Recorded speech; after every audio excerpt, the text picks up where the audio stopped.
Hello students, इस video lecture में हम लोग कुछ और टेक्निकल इंटरव्यू क्वेश्चंस को डिस्कस करेंगे और यहाँ पे मैंने जो टॉपिक सेलेक्ट किया है इन क्वेश्चंस का वो है रिलेशनल ऑपरेटर। तो ये मेन फंक्शन है। मेन फंक्शन के अंदर हमने 5 वेरिएबल्स को डिक्लेयर किया हुआ है और इस प्रोग्राम का आउटपुट आपसे पूछ रहा है।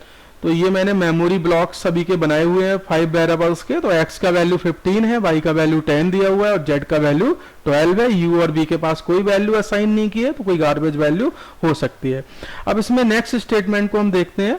इसमें क्या किया हुआ है, हमने एक एक्सप्रेशन को एवेलुएट कर रहे हैं, x is less then y और लेस देन z, और ये वैल्यू जब एवेलुएट हो जाएगी तो ये वैल्यू किसको असाइन हो रही है, u को असाइन हो रही है। तो इस एक्सप्रेशन में आप देख रहे हैं कि सभी जो ऑपरेटर्स हैं वो कैसे है, रिलेशनल ऑपरेटर हैं और एक ही ऑपरेटर इसमें यूज किया गया है। तो मैं पहले इनकी वैल्यूज को पुट कर देता हूं। x की वैल्यू कितनी है 15 इज लेस देन, y का वैल्यू कितना है 10 तो it is less then z का वैल्यू कितना है 12। तो इस एक्सप्रेशन में अगर आप देखें तो जो रिलेशनल ऑपरेटर है वो एक ही यूज किया गया है, और जब एक ही ऑपरेटर होता है तो हम उसमें कोई प्रीसीडेंस रूल तो लगता नहीं है, एसोसिएटिविटी रूल लगेगा। और एसोसिएटिविटी इसकी क्या होती है, लेफ्ट टू राइट होती है, यानी कि लेफ्ट से राइट की तरफ आप इसको एवेलुएट करते जाइए। तो अगर मैं इसको एवेलुएट करूं तो 15 इज लेस देन 10, सबसे पहले ये एवेलुएट होगा, इतना एक्सप्रेशन 15 इज लेस देन 10। तो ये हमें क्या देगा, या तो 1 देगा अगर ये कंडीशन ट्रू होती है और 0 देगा अगर ये कंडीशन फॉल्स होती है। तो 15 is less then 10 it is true और फॉल्स इट इज फॉल्स। अब ये फॉल्स है तो ये कितना हमें वैल्यू देगा 0। तो 15 इज लेस देन 10, इसकी जो एक वैल्यू कैलकुलेट होके आएगी वो कितनी आएगी, 0 आ जाएगी। और 0 को फिर हम किससे कंपेयर कराएंगे, 12 से। अब इसमें चेक किया है 0 is less then 12, 0 is less then 12, तो ये कंडीशन क्या हो गई, ये कंडीशन ट्रू हो गई।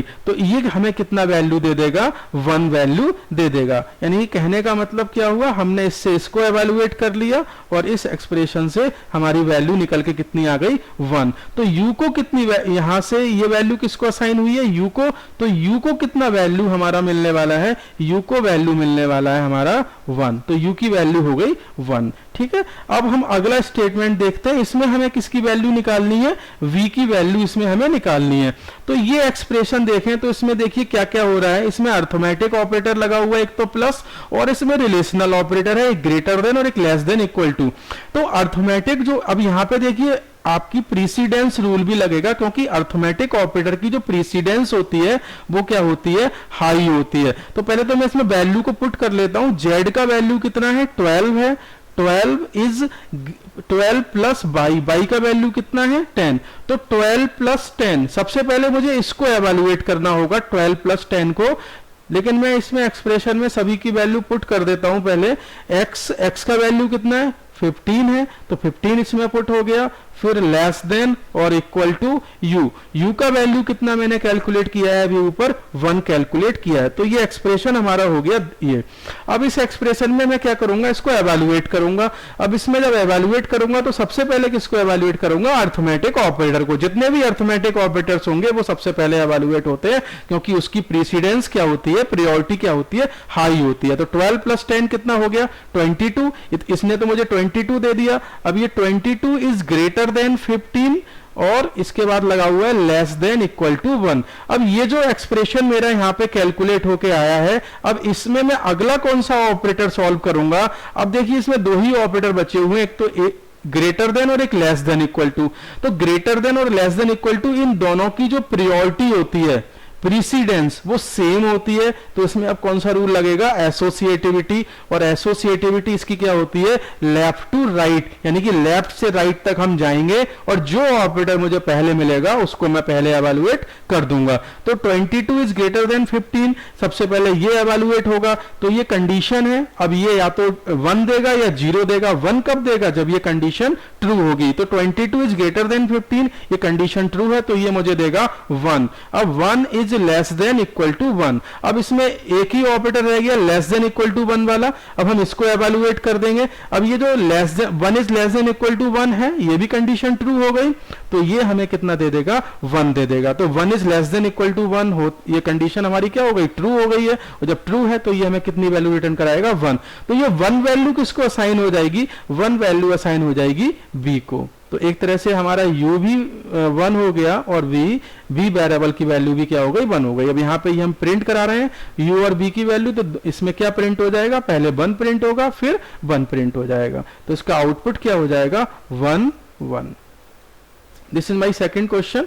यहाँ पे आप देख रहे हैं हमने एक वेरिएबल डिक्लेयर किया हुआ है x नाम का, तो इसको एक मेमोरी ब्लॉक मिल जाएगा x को, x का अब कोई वैल्यू नहीं है तो कोई गार्बेज वैल्यू यहाँ पर हो सकती है। अब यहाँ देखिए ये जो एक्सप्रेशन है इसमें भी आप देख रहे हैं इसमें भी 2 टाइप्स के ऑपरेटर आ रहे हैं। कैटेगरी अगर हम देखें कैटेगरी वाइज तो उसमें 2 टाइप ऑफ कैटेगरी है ऑपरेटर की, एक तो अर्थमेटिक और दूसरा रिलेशनल। जैसा आप जानते हैं arithmetic operator having the higher priority, उसकी प्रीसीडेंस क्या होती है, हाई होती है। तो अर्थमेटिक ऑपरेटर कौन कौन से, एक तो मॉडुलस ऑपरेटर है और ये मॉडुलस ऑपरेटर है और मल्टीप्लाई है। तो ये ऑपरेटर मेरे सबसे पहले क्या होंगे, एवेलुएट होंगे। तो अब अगर मैं इस एक्सप्रेशन को देखूं तो 6 मॉडुलस 10, अब इसमें देखिए मॉडुलस और मल्टीप्लाई ये दोनों भी मुझे ऑपरेटर मिल रहे हैं, लेकिन मॉडुलस और मल्टीप्लाई में इन दोनों ऑपरेटर की जो प्रायोरिटी है वो सेम होती है, तो इसमें एसोसिएटिविटी रूल लगेगा और इसकी एसोसिएटिविटी होती है लेफ्ट टू राइट। तो हम लेफ्ट टू राइट इसको एवेलुएट करेंगे। सबसे पहले 6 मॉडुलस 10 को हम एवेलुएट करेंगे इसमें। तो 6 मॉडुलस 10 हमें बेसिकली क्या देता है, ये हमें रिमाइंडर देगा जब हम 6 को डिवाइड करेंगे 10 से। तो जब आप 6 को डिवाइड करेंगे 10 से तो एक बार भी डिवाइड नहीं कर सकते, पूरे का पूरा हमें रिमाइंडर कितना मिल जाएगा, 6 मिलने वाला है। ठीक है, फिर इसमें इज इक्वल टू आ रहा है साइन, और 4 मॉडुलस 3 इंटू 2, अब हम इसको एवेलुएट करेंगे पहले। तो ये मॉडुलस हम पहले सॉल्व कर लेंगे। तो 4 मॉडुलस 3 मुझे क्या देगा, जब मैं 4 को डिवाइड करूंगा 3 से तो 3 बन जा 3, 1 बार डिवाइड होगा, और जब मैं 4 में से 3 को माइनस करूंगा तो 1 रिमाइंडर मिलेगा। तो ये मुझे क्या देगा, रिमाइंडर वैल्यू दे देगा। वो कितनी होगी, 1 1 इंटू 2, 1 इंटू 2 हो गया। अब इसमें हमारे 2 ही ऑपरेटर बचे, इज इक्वल टू और मल्टीप्लाई। तो अब मैं अगर इसको सॉल्व करता हूं तो सबसे पहले कौन सा सॉल्व होगा, मल्टीप्लाई वाला सॉल्व होगा। तो इसका जो हो जाएगा वो हो जाएगा 6 इज इक्वल टू 1 इंटू 2 यानी कि 2। तो अब इसकी जो मैं अगर वैल्यू को देखूं एक तरह से, तो 6 इज इक्वल टू 2 है, नहीं है, क्योंकि ये कंडीशन क्या है, ये एक रिलेशनशिप चेक कर रहा है 6 और 2 के बीच में, और जो इसने लिखा हुआ है इट इज फॉल्स। जब ये फॉल्स है तो इसकी वैल्यू कितनी हो जाएगी, यहां से इसकी वैल्यू हो जाएगी 0। तो x को कितना असाइन हो जाएगा, x को असाइन हो जाएगा 0, और यहां पर हम x को प्रिंट करा रहे हैं तो हमारा आउटपुट क्या हो जाएगा, 0। तो इस तरह से ये हमारा आउटपुट देगा। ठीक है, thank you for watching this video.